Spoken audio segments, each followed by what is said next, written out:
Catus Maximus here. This time this is a quick video, just a tips, kind of life hacks and tricks on how to not get scratched by cats.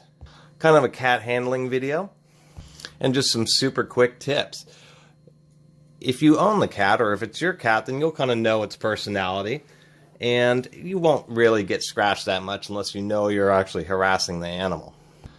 But all cats have their own specific personalities. There's some cats that are very aggressive cats, and you just have to be careful with those. And there are also cats known as ragdolls, which are, as their name implies, very docile.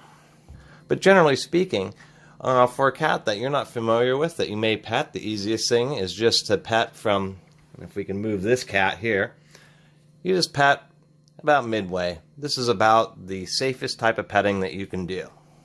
The easiest thing to remember is that for a cat, particularly one that you're not familiar with, is cats really don't like fiddling with their hindquarters. Now, some cats are just fine petting and even scratching their hindquarter. Many cats do not like that. Don't grab their tail. And probably the number one thing that cats absolutely hate is fiddling with their back feet. They absolutely hate, almost universally, having their hind feet played with or fiddled with at all.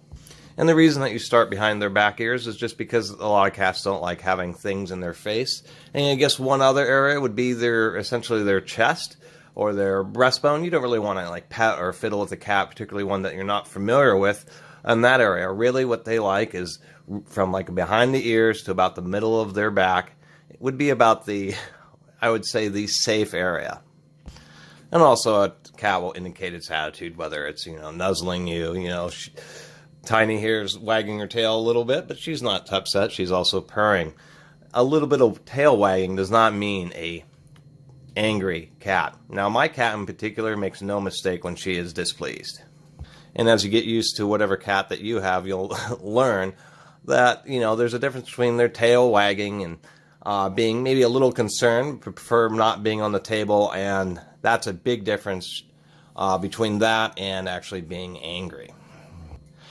So this is just a quick video. One final thing, if you're ever near a cat and its ears are flat and straight out like this, that's the time that you really need to step away. But usually they'll be making some very clear and aggressive sounds, so you don't have to worry about that. But this video is just about the tips where if you don't know the cat, really just behind the ears to about the middle of its back, and that's the safe way to touch a cat or pet a cat.